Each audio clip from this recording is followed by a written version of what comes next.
할렐루야. 한 주간도 하나님의 은혜 가운데에 우리를 이끌어 주신 하나님을 찬양합니다. 매 순간마다 하나님이 우리의 생활 가운데에서 내가 너와 함께한다, 내가 너를 지키고 있다, 내가 너를 붙들고 있다라고 하는 사실을 순간순간 하나님이 깨닫게 하시는 것 같습니다. 그래서 정말 하나님의 은혜가 아니면 안 되는구나, 모든 것이 정말 하나님의 은혜이구나 하는 사실들을 너무도 많이 깨닫게 되는 것 같습니다. 그리고 하나님이 어떻게 우리 하나님의 사람들의 인생 가운데 일하시는지 그 모습을 구체적으로 볼 수 있고 만질 수 있고 깨달을 수 있어서 그것이 너무 하나님 앞에 감사한 그러한 한 주간의 삶이었습니다. 오늘 말씀에 보면 계속해서 우리가 갈라디아서에 있는 말씀을 보면서 바울이 갈라디아 교회의 성도들을 향한 그 마음, 물론 그 마음은 예수 그리스도의 마음인 것 같아요. 하나님의 백성이 하나님의 법을 벗어났을 때에 하나님께서 하나님의 백성들을 바라보시는 마음이 어떨까? 잃어버린 양을 찾는 목자의 마음, 그것이 하나님께서 우리 하나님의 사람들 한 사람 한 사람을 바라보시는 하나님의 마음이 아닐까, 그런 생각을 해봅니다.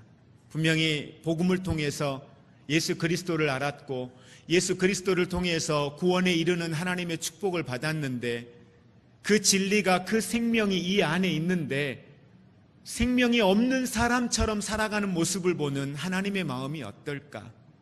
진리가 이 안에 있는데 진리가 없는 사람처럼 헤매이며 살아가는 모습을 보았을 때에 하나님의 마음이 어떨까?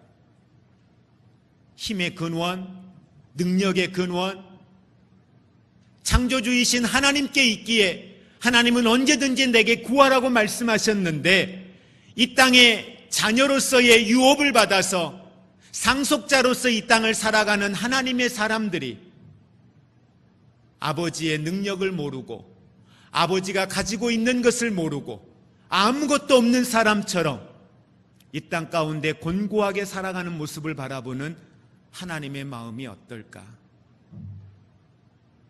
그게 오늘 갈라디아 교회를 향한 바울이 가졌던 마음과 같은 마음이 아니었을까, 그런 생각을 해보게 됩니다.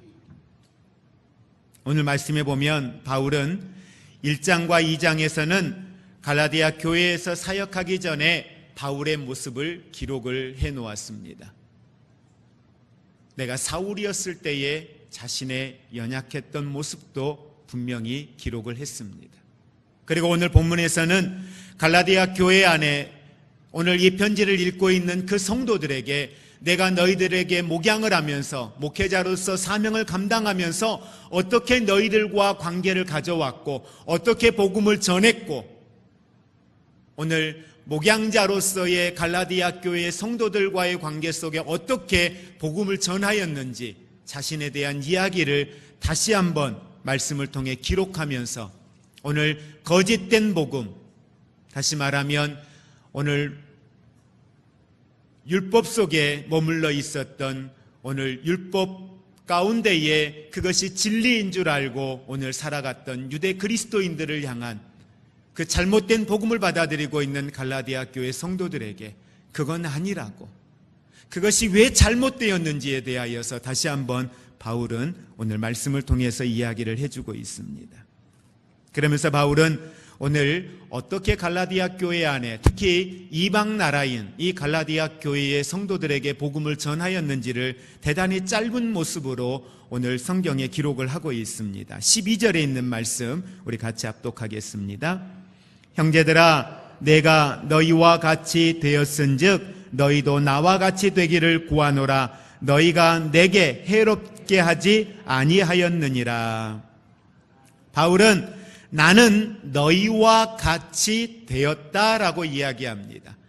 바울이 이방 나라인 갈라디아 교회에 있는 갈라디아에 있는 성도들에게 복음을 전할 때에 나는 너희와 같이 되었다라고 이 표현을 쓰고 있습니다. 이 말의 의미는 바울은 대단히 많은 이방 나라를 다니면서 복음을 전했습니다.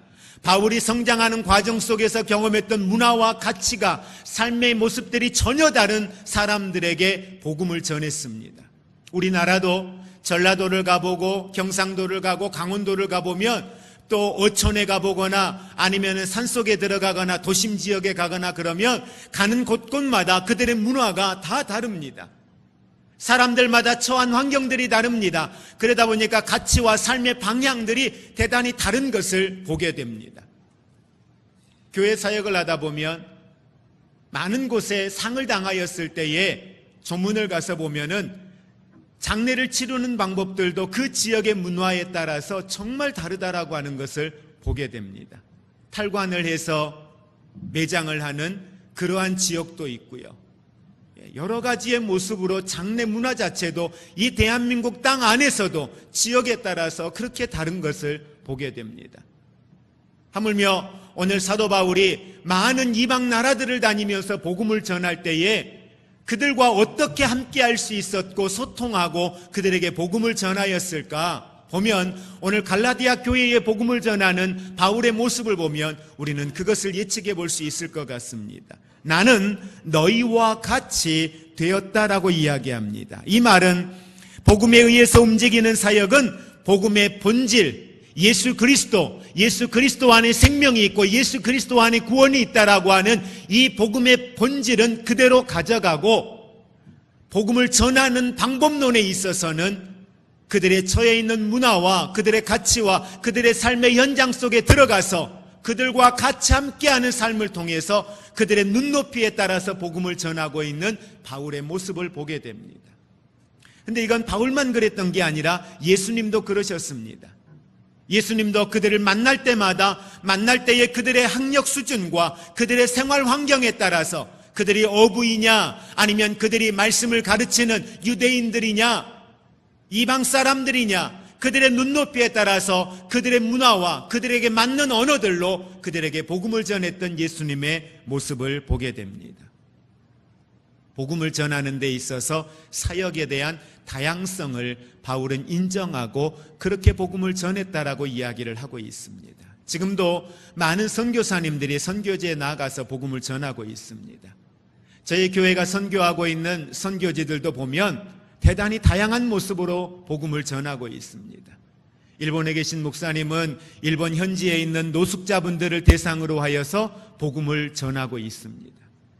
필리핀에서 세부에서 선교 사역을 감당하고 있는 황영희 선교사님은 그들에게 복지를 가지고 복지로 다가가서 복음을 전하고 교육을 가지고 복음을 전하며 그들에게 필요를 따라 나누는 나눔을 통하여서 복음 사역을 감당하고 있습니다. 그래서 그곳은 NGO라는 이름으로 들어가서 복음 사역을 감당하고 있지요.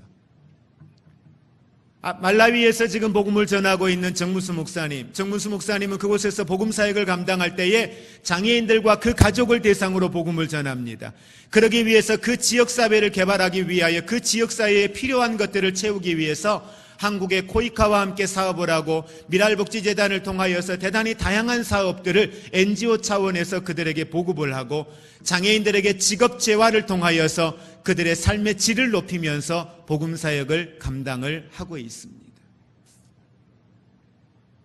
복음을 전하는 데 있어서 예수 그리스도를 전하는데 그들의 삶에 필요한 것이 무엇인가, 그들의 문화와 그들의 형편으로 다가가서 복음을 전하는 것이지요. 연예인들은 연예인들대로 나름대로 선교 조직을 만들어서 연예 활동을 하고 있는 사람들과 그들의 눈높이에서 그들과 소통하면서 그들의 삶의 형편과 상황을 알기 때문에 그들이 다가가서 복음을 전할 때 우리들이 가서 복음을 전하는 것보다 훨씬 더 효과적인 복음을 전하는 것을 보게 됩니다. 헨리 나우엔이 복음을 전할 때에 그는 그렇게 이야기합니다. 자기는 상처 입은 치유자라. 내 안의 연약함과 내 안에 미성숙했던 모습들, 내가 처하여 있던 삶의 모습들을 통해서 그 고통의 연장을 통해서 예수 그리스도를 만나고 그 만났던 그리스도를 그들의 눈높이에 맞는 사람들에게 복음 사역을 감당하는 모습을 보게 됩니다. 이처럼 지금도 문화, 스포츠, 대단히 다양한 곳에서 그분들과 함께 소통하고 있는 사람들이 그들의 눈높이에 다가가서 복음을 전하는 복음의 다양성. 오늘 바울은 그렇게 나는 너희와 같이 되었다. 함께하고 있지만 물과 기름처럼 함께 섞일 수 없는 그러한 사람이 아니라 그들과 함께 농사하고 그들과 함께 천막을 만들고 그들과 함께 소통하면서 함께하는 삶을 통하여 하나가 되어 복음을 전하고 있었던 바울의 모습을 우리는 보게 됩니다. 그리고 바울은 그들에게 이렇게 표현합니다. 오늘 본문 말씀 중간에 보면 나와 같이 되라. 오늘 12절 말씀 다시 한번 우리 합독하겠습니다. 형제들아 내가 너희와 같이 되었은즉 너희도 나와 같이 되기를 구하노라. 너희도 나와 같이 되기를 구하노라. 너희도 나와 같이 되기를 원한다. 바울은 인격적으로 신실하고 일관성이 있는 탁월한 영적 지도력을 가지고 영성을 가지고 오늘 갈라디아 교회의 사람들에게 복음을 전했습니다. 그러면서 바울은 그들에게 초청합니다. 나를 닮으라고 초청합니다. 바울이 나를 닮으라, 나와 같이 되라고 이야기한 것은 인간적인 자신의 모습을 보고 배우라는 것이 아니었습니다. 바울은 자신에게 그들을 복음 안으로 초청을 하면서 자신의 모습 속에서 나타나고 있었던 자신의 복음 가운데에 변화되어지고 있는 복음의 능력, 복음을 통한 자신의 삶을 배우라고 이야기하고 있습니다. 지금도 많은 사람들은 우리를 바라봅니다. 교회를 오고 가면서 성경을 들고 오고 가고 있는 우리, 집안에 교패가 붙어져 있는 그리스도인들, 나는 예수 믿는다라고 말하고 있는 그리스도인인 나, 종교가 뭐냐라고 물어보면 기독교라고 말하고 있는 나, 목사인 저를 사람들이 지켜봅니다. 저 사람은 고난을 당하였을 때에 어떻게 그 고난을 이겨내는가? 가치가 충돌이 되어졌을 때에 그 충돌된 가치 가운데에 어떻게 그 삶의 문제들을 지혜롭게 풀어가는가? 경제적인 어려움이 놓였을 때에 그 경제적인 어려움 가운데에 저 사람은, 저 그리스도인은 어떤 방법으로 저 경제적 어려움들을 이겨내고 감당하고 승리하는가? 사람들은 지켜보고 있다라고 하는 사실입니다. 실망을 당하고 삶에서 방해를 당하였을 때에 그 삶의 문제 앞에 어떻게 그 문제들을 풀어가고 있는지, 자녀가 고난 앞에 놓여서 문제를 당하고 있을 때에 그 가운데 저 믿음의 사람은, 저 권사님은, 저 집사님은, 저 목사는 어떻게 저 문제들을 풀어가는가, 이것들을 사람들이 지켜본다라고 하는 사실입니다. 그리고 사람들은 그 속에서 느낍니다. 그리고 그 사람들은 그걸 보고 판단합니다. 정말 그리스도인인가 아닌가 사람들은 본다라고 하는 것이죠. 바울은 오늘 갈라디아 교회 성도들에게 자신 있게 말할 수 있었습니다. 나를 보고 나와 같이 되라고 이야기했습니다. 이 말은 바울이 전했던 복음은 입술의 복음이 아니라 삶의 복음이었던 겁니다. 입술로만 예수 믿으세요가 아니라 그 복음적 삶을 바울 스스로가 자신의 삶의 연장에서 살아냈었습니다. 선교를 하다가 경제적 어려움에 놓이면 자신도 함께 천막을 만드는 자리에 들어가서 선교비를 만들어서 구제하고 나누며 복음을 전하는 삶을 사는 것을 함께하는 사람들이 보고 배우는 것이지요. 고난이 놓였을 때에 어떻게 기도하면서 그 고난의 문제를 풀어가는지 사람들이 보는 것이지요. 저는 우리 화평교회가 믿음의 선배들이 믿음의 후배들에게 이 삶을 보이며 살아갈 수 있는 성숙함이 있기를 주님의 이름으로 축복을 드립니다. 내가 어떻게 이 문제를 이겨내는가? 내가 고난이 있을 때 어떻게 이 문제를 이겨내는지 보셨지요? 그것이 입술의 말이 아니라 삶의 현장을 통해서요. 경제적 어려움이 있지만 경제적 어려움 속에서도 어떻게 믿음의 삶을 살았는가, 그 믿음의 삶을 통하여 하나님이 내 삶 가운데 어떻게 역사하셨는가, 이건 입술의 말의 능력이 아닙니다. 삶을 통해 보여져야 됩니다. 우리 교회 집사님들이 권사님들의 그런 삶을 통해서 보고 배우는 것이죠. 저 권사님의 삶을 보니까 저런 가치가 충돌되어졌을 때 화날만 한데 그 상황에서 이렇게 기도와 말씀으로 이런 성숙함으로 저걸 이겨내는 모습을 보는 것이죠. 갈등하지만 그 갈등 속에서 그 갈등의 문제들을 어떻게 풀어가는지, 어떻게 지혜롭게 풀어가는지를 보는 것이지요. 그러한 삶의 모델들, 그런 믿음의 모델들이 저는 우리 교회 안에 많아지기를 주의 이름으로 축복을 드립니다. 그래서 자신 있게 믿음의 후배들에게 이야기하는 것이지요. 믿음의 자녀들에게 말하는 것이지요. 나와 같이 되라. 교만이 아닙니다. 그렇게 신실하게 하나님 앞에 예배자로 살아가는, 기도하면 어떻게 하나님의 역사를 경험하는지, 끝까지 믿음으로 순종하고 가면 어떤 하나님의 역사가 내 삶 가운데 나타나는지, 믿음 안에 산다라고 하는 것이 무엇인지, 복음적 삶이라고 하는 것이 무엇인지, 삶의 고난이 있을 때 그 고난 가운데에 기도한다라고 하는 것이 무엇이고, 기도할 때에 어떻게 하나님이 일하시는지를 보는 것이지요. 바울은 이와 같이 담대하게 자신의 삶을 통하여서 나타내 보였던 삶이 있기 때문에 바울은 담대하게 갈라디아 교회 성도들에게 이야기하는 겁니다. 나를 보라고. 바울이 정말 이야기하고 싶은 건 바울이 아니었습니다. 바울의 삶 가운데 역사하고 있는, 바울의 삶 가운데 일하고 계시는 하나님, 하나님이 어떻게 내 삶을 붙드시고 하나님이 내 삶 가운데 어떻게 일하시는지, 어떻게 내게 힘 주시는지, 어떻게 내게 능력을 주시는지 보라는 거예요. 오늘 이후의 내용에 보면 바울은 스스로의 연약함을 이야기합니다.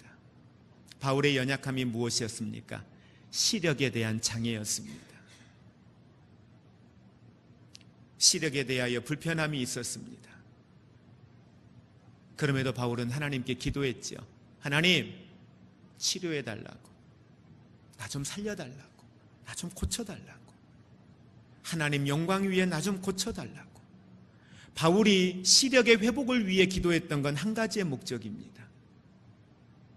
자신 안에 있는 연약함의 문제를 하나님께 해결해달라고 기도했던 목적은 하나였습니다.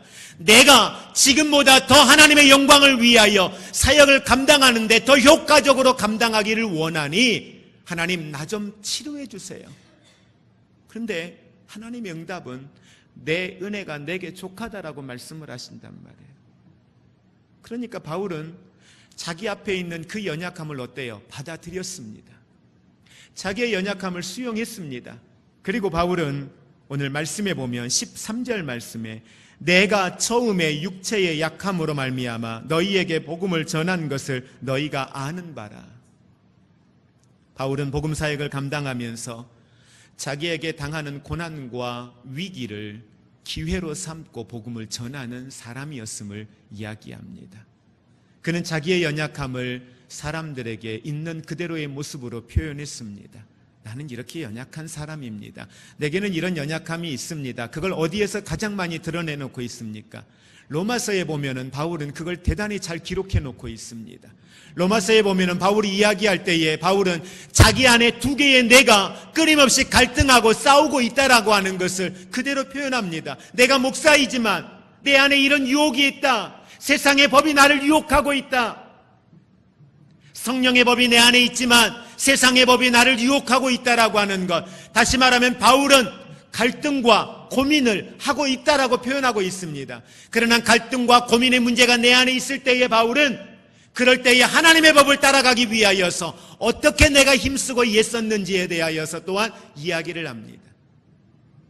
무슨 이야기냐면 바울은 자신이 복음을 전하는 데 있어서 자신의 약함 안에 그 연약함 속에 그 연약함을 고백하면서 그 가운데 내가 여호와를 구하며 나아갔을 때 그 연약함의 자리가 어떻게 강건하여지고 어떻게 하나님이 일하시고 어떻게 하나님이 능력을 나타내시는지 하나님이 살아계신다는 증거를 어떻게 나타내시는지 힘들고 어려운 상황에 있지만 믿음대로 사는 삶이 그 삶을 통해서 하나님이 어떻게 역사하시고 복 주시는지 그 연약함이 하나님이 일하시는 축복의 통로가 되었음을 바울은 이야기를 하고 있습니다. 지난주 목요일 날 용인 백암에 있는 샘물 호스피스 병원 안에 작은 장애인 시설이 하나가 있습니다. 그 장애인 시설에 있는 곳에서 장애인들 종사자들 인권 교육을 해달라고 연락이 와서 그곳을 다녀왔어요. 저도 처음 가봤습니다. 용인에 호스피스 병원이, 샘물 호스피스 병원이 있다라는 건 알고 있었지만 갈 기회가 없었고 그것에 대해서 그렇게 많은 관심을 갖지 못했던 것 같습니다. 근데 정말 안에 들어갔는데 사람들이 없어요. 지나다니는 사람이 없어요. 정말 적막했습니다. 궁금했어요. 도대체 이 샘물 호스피스 병원이 어떤 곳일까? 말기암 환자분들, 특히 한 달 정도의 생명을 보존받고 살아가고 있는 분들이 모여 있는 곳인데 이곳이 어떤 곳일까? 어떻게 생겨났을까? 궁금했습니다. 그래서 돌아와서 이곳에 어떻게 시작되어졌는지에 대해서 자료를 찾아보았습니다. 근데 그곳에 대한 자료를 찾는 과정에 오늘 여러분들에게 전할 복음의 말씀 가운데 함께 예화로 이 말씀을 나누어도 좋을 것 같아서 여러분들에게 잠깐 소개를 드리려고 합니다. 한국의 호스피스 사역을 가장 먼저 시작했던 분, 바로 그분이 원주희 목사님이십니다. 지금 이분은 샘물 호스피스 병원의 이사장이기도 하십니다. 샘물 호스피스 병원이 1995년도에 시작하여서 지금까지 약 23년 동안 오면서 이곳을 출입했던 환자의 수가 약 1503명, 11월 30일 날짜로 했을 때에 통계된 수치입니다. 그리고 그 병원에서 소천하셨던 분들이 9,246명입니다. 그리고 그곳에서 예수 그리스도를 믿고 세례를 받으신 분이 2,819명의 환자분들이 세례를 받으셨습니다. 물론 많은 분들이, 크리스찬들이 그곳에서도 계셨기 때문에 이곳에서 세례를 받으신 숫자는 2,819명의 환자분들이 세례를 받으셨습니다. 이 사역을 감당하고 계시는 원주희 목사님, 그분은 처음에 약사였습니다. 약대를 다니다가 그분은 병원에 약대를 다니다가 ROTC로 군대에 들어가게 되었고, 군대에서 부대별 스케이트를 타는 이 시합을 위해서 훈련하는 과정에 발목에 골절이 와서 치료를 하는 과정에 특이한 질병이 생겨서 이것이 아무리 치료를 해도 치료가 되지를 않는 거예요. 약을 먹어도 통증이 가시지가 않는 겁니다. 그래서 진중 세례를 받게 되고, 그리고 부대 안에 있는 원목 목사님을 통해서, 군목 목사님을 통해서 복음을 받게 됩니다. 그런데 그분이 기도를 해드리는데 기도하는 이후부터 통증이 사라지기를 시작합니다. 그리고 예수 그리스도를 구주로 영접을 하게 되고 이후에 그의 건강이 완치가 되어집니다. 그러면서 그분은 이렇게 자신의 그 회고록에 이야기를 합니다. 의학의 한계를 신앙이 뛰어넘을 수도 있구나. 이게 하나님의 능력인가? 이렇게 그는 자신의 첫 신앙의 고백을 이야기를 합니다. 그리고 건강한 모습으로 군대를 제대했습니다. 그리고 영등포 시장 인근에 약국을 열었어요. 약국을 열었는데 그분의 고백에 의하면 이렇습니다. 퇴근할 때가 되면은 돈 세는 것이 귀찮을 정도로 돈을 많이 벌었답니다. 그런데 얼마 가지 않아 그분에게 폐결핵이 찾아왔습니다. 그분은 화가 났습니다. 나는 성실한 사람이었고 누구보다 열심히 인생을 살아왔는데 군대에서 그러한 일을 당했고 몇 년이 지나지 않아서 이제 돈 벌어서 살만한데 폐결핵이 온 거예요. 죽음에 대한 공포가 그를 휩싸였을 것입니다. 그때 그 마음에 불편함이 생겼어요. 어떤 불편함? 정말 하나님이 살아계시는가? 하나님이 살아계신다면 이럴 수 없지. 그래서 그는 하나님에 대하여서 거부하는 반응을 보이기를 시작했습니다. 그리고 성경을 읽기 시작했습니다. 성경을 읽은 목적은 하나였습니다. 하나님이 계시지 않는다라는 것을 변증해 내보고 싶었습니다. 그래, 하나님은 계시지 않아. 하나님이 계신다면 이럴 수 없어. 그러다 그가 성경을 읽다가 놀라운 삶의 변화가 생기기를 시작했습니다. 성경 말씀을 통하여 그의 인생이 바뀌기를 시작했습니다. 거기에 가장 큰 주제는 죽음에 대한 새로운 해석을 그는 말씀을 통하여서 경험했기 때문입니다.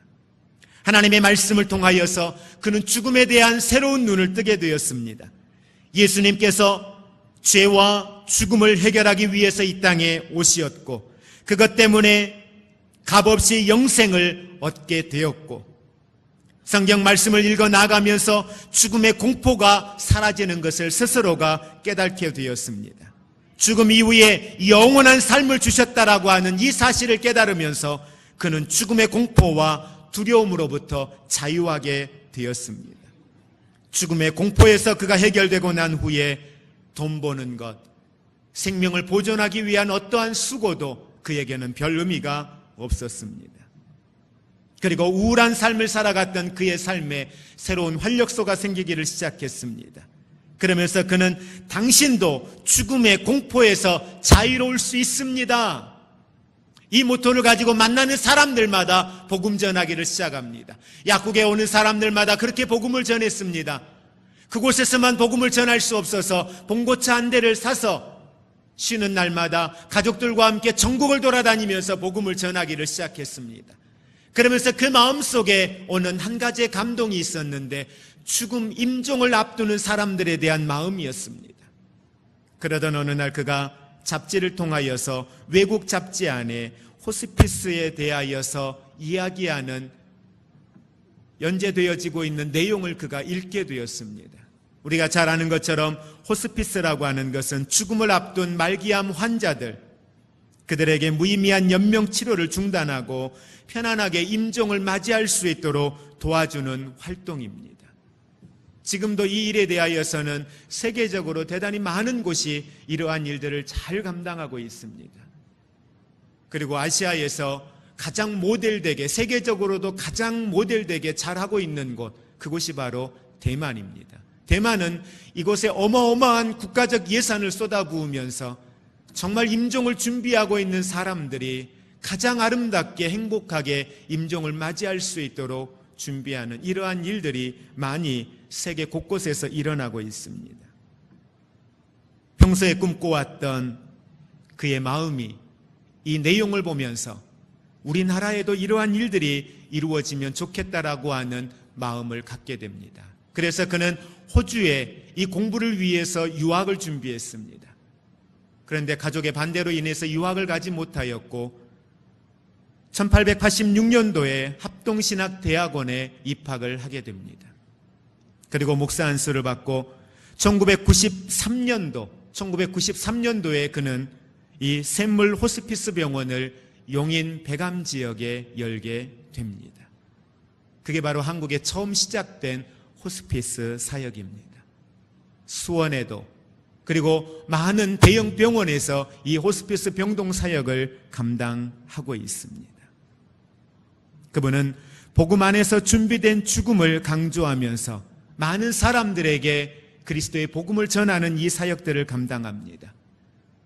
폐결핵이라고 하는 죽음의 공포 앞에 그분은 자신의 그 연약함, 자신의 그 고통의 자리에서 더 깊이 살아계신 주님을 만나고 죽음의 공포가 아닌 또 다른 하나님의 축복의 시작이다라고 하는 사실, 그래서 죽음의 자리가 불편한 자리요, 고통의 자리가 아니라, 염려와 근심의 자리가 아니라 하나님의 나라를 기대하며 예수 그리스도 안에 있는 사람들에게는 또 다른 축복의 시작이다라고 하는 이 사실을 복음을 통하여 전달하면서 그는 놀라운 전도자로서의 삶을 살아가는 기회로 자신의 고통을 삼았던 것, 그 고통의 자리를 하나님은 하나님의 일하시는 축복의 자리로 삼으셨던 것을 우리는 보게 됩니다. 지금도 하나님은 많은 사람들의 상처, 많은 사람들의 아픔과 그 고통의 자리, 그 실패의 자리를 통하여서 하나님은 복음을 전하는 선한 사역의 자리로 사용하고 계심을 우리는 기억할 수 있기를 원합니다. 바울도 그와 같은 모습으로 사역을 감당하고 있음을 이야기를 하고 있습니다. 그런데 바울은 안타까움을 전합니다. 16절에 있는 말씀 우리 함께 합독하겠습니다. 합독합니다. 그런즉 내가 너희에게 참된 말을 함으로 원수가 되었느냐? 내가 너희들에게 그렇게 복음을 전했고 너희들은 나를 위하여 눈을 빼어줄 만큼 나를 사랑하고 나와 함께하였는데, 내가 너희들에게 참된 말을 하였는데, 진리를 전하였는데, 복음을 전하였는데 어떻게 너희들은 나에게 원수가 되었느냐? 다시 말하면 내가 너희들에게 전했던 그 복음과 상관없이 복음을 떠나는 삶을 살 수 있느냐? 다른 복음이 들어가서 그 다른 복음에 사로잡혀 살아갈 수 있느냐? 바울의 안타까움을 그들에게 전하고 있습니다. 그러면서 그 거짓 선지자들, 너희들에게 잘못된 복음을 전하고 있는 그들의 목적이 무엇인지, 그들이 왜 잘못되었는지에 대하여서 바울은 오늘 17절 이하에서 이야기를 하고 있습니다. 거짓된 사역자들, 그들이 어떤 마음으로 너희들에게 이렇게 다가가서 너희들에게 이야기를 하는지, 왜곡된 복음을 전하고 있는지 이야기를 하고 있습니다. 그러면서 바울은 진정한 복음 사역자들은 감정적으로 사역자들을 의지하는 열성팬으로 만들지 않는다. 그러니까 바울을 추종하는 사람으로 바울은 만들지 않았습니다. 바울은 자기를 추종하는 사람들이 아니라 자기를 통하여 나타나는 예수 그리스도를 보게 하였고, 예수 그리스도를 본받는 자를 예수 그리스도의 제자가 되게 하는 그러한 사역을 감당했음에 대하여서 이야기를 하고 있습니다. 여러분, 오늘 우리가 복음을 전할 때에 우리의 복음은 여러분을 칭찬하는 사람, 여러분을 따르는 사람을 만드는 것이 아니라 여러분의 삶을 통하여서 예수 그리스도를 보게 하고, 여러분의 삶을 통해서 하나님이 살아계신다는 증거를 나타내 보이고, 우리의 삶을 통해서 하나님이 어떻게 일하시는가를 보여주는 그런 축복의 통로로서의 삶을 우리는 살아갈 수 있기를 원합니다. 바울이 계속해서 강조했던 건 그겁니다. 진정한 복음은 전도자의 삶을 통하여 삶이 복음이 되었을 때, 그 믿음이 삶이 되었을 때, 기도하는 것이 삶이 되었을 때, 하나님의 말씀이 내 삶 가운데 어떻게 실천적 삶으로 나타나는지, 정말 그분이 살아계신다는 걸 믿는다면, 정말 그분이 살아계시는 걸 믿는다면, 오늘 우리의 말과 우리의 생각들이, 우리의 선택들이 얼마나 그릇된, 얼마나 잘못된 것을 향하여 가고 있는지 우리는 너무도 분명하게 우리의 모습을 볼 수 있을 것입니다. 오늘 바울은 그 모습이 안타까웠던 거예요. 하나님이 살아계시는데, 하나님은 능력이신데, 하나님이 전능하신데, 하나님이 살아계시는 걸 믿는데 왜 그러느냐는 거죠. 하나님이 도와주시는데 왜 그러느냐는 거죠. 그 안타까움이 바울에게 있는 거예요. 여러분, 하나님은 오늘도 저와 여러분의 삶 가운데 살아 역사하시는 하나님이신 줄 믿으시기를 바랍니다. 그래서 바울의 목표는 자신을 닮은 사람들을 만드는 것이 아니라 그리스도의 형상을 닮은 사람들을 만드는 것, 그것이 바울의 사역이었습니다. 바울은 바울을 좋아하는 사람들을 만드는, 그러한 인기를 만드는 사람이 아니라 자신을 닮으라고 하였던 것은 자신의 삶 가운데에서 믿음의 삶을 살아가는 삶을 통해서 어떻게 하나님이 일하시는지를 보게 하면서 자신의 그 믿음의 삶을 보라는 거죠. 자신의 기도하는 삶, 자신의 절제된 삶, 자신의 헌신하는 삶, 이 모든 것이 자신의 연약함 속에서 있지만 하나님이 도우시고 하나님이 힘주실 때에 이와 같은 삶을 살 수 있다라고 하는 것을 보여주는 것이었습니다. 말씀을 정리합니다. 우리는 하나님의 도움이 없으면 아무것도 할 수 없습니다. 이 세대에서 많은 사람들에게 우리는 복음을 전해야 하는데, 여러분, 무엇으로 복음을 전할 것입니까? 교회 안에서도, 죄송한 표현인데, 교회 안에서들도 성도들에게 믿음의 본이 되지 않는데, 그래, 나는 저 권사님처럼, 나는 저 집사님들처럼, 그래, 나도 저렇게 기도하고 나도 저렇게 말씀 안에 나가면 보여야죠. 하나님이 어떻게 일하시는지, 기도하면 하나님이 어떻게 응답하시는지. 교회 공동체 안에서도 그 믿음의 본을 찾아볼 수가 없다면, 그 삶을 교회 밖에 있는 사람들이 보면은요, 같이 직장 생활하고 있는 동료들이 보면은요, 어디서 예수의 복음을, 어디에서 예수의 사랑을, 어디에서 예수의 능력을요.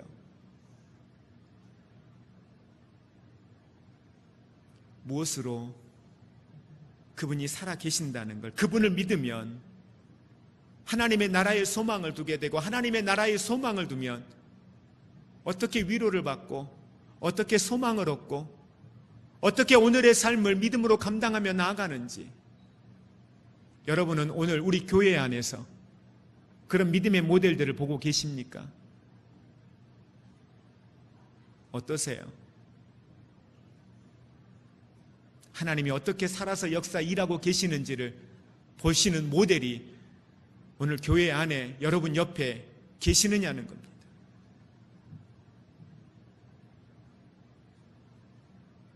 자신 있게 누군가에게 복음을 전하고 전도하고 싶은데 내가 연약해서 안 되는 거예요. 그래서 권사님 같이 좀 가요. 저분 전도해야 되겠는데 나는 너무 연약한데 나는 도저히 못하겠어요. 권사님 좀 도와주세요 하고 손 붙들고 가서 도와달라고 이야기할 수 있는 그런 성숙한 믿음의 사람이, 그렇게 기도를 요청할 수 있는 사람이 여러분 옆에 계시느냔 말이에요.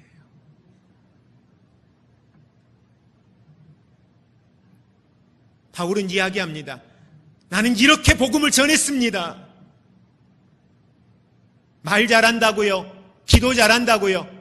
그건 그냥 본인이 기도 잘하는 거예요. 말 잘하는 거예요.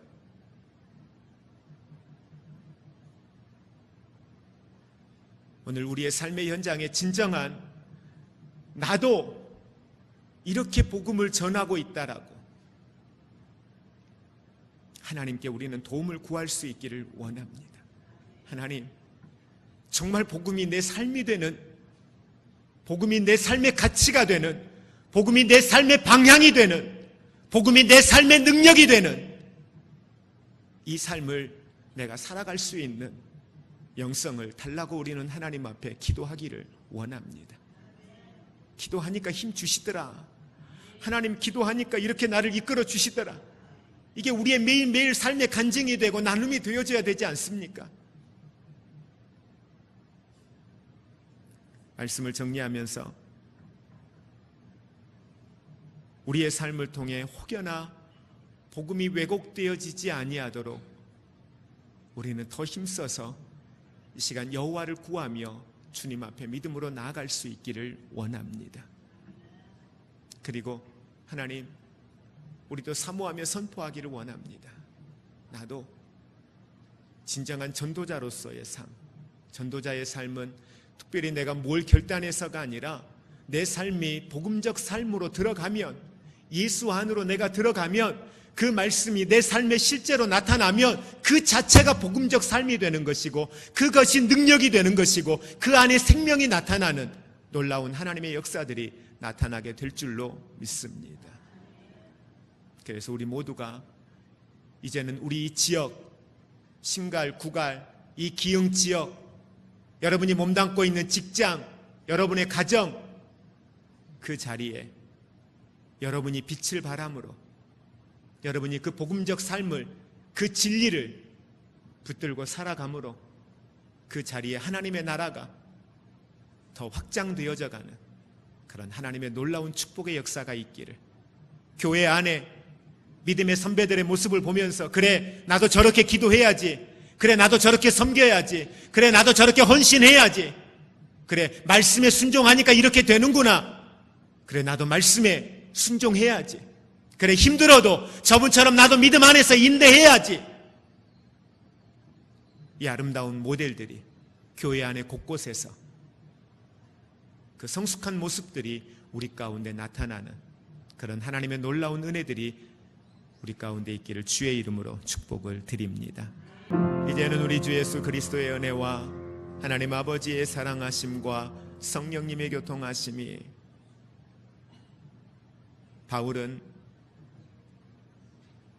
바울이 전한 복음의 사역을 통하여 너희도 나와 같이 되기를 원한다라고 이야기합니다. 자신의 삶을 통하여 나타났던 하나님의 사랑, 하나님의 은혜, 하나님의 능력 보지 않았느냐? 너희도 나와 같이 예수 그리스도 안에 이 평안을, 이 기쁨을, 이 소망을, 이 생명을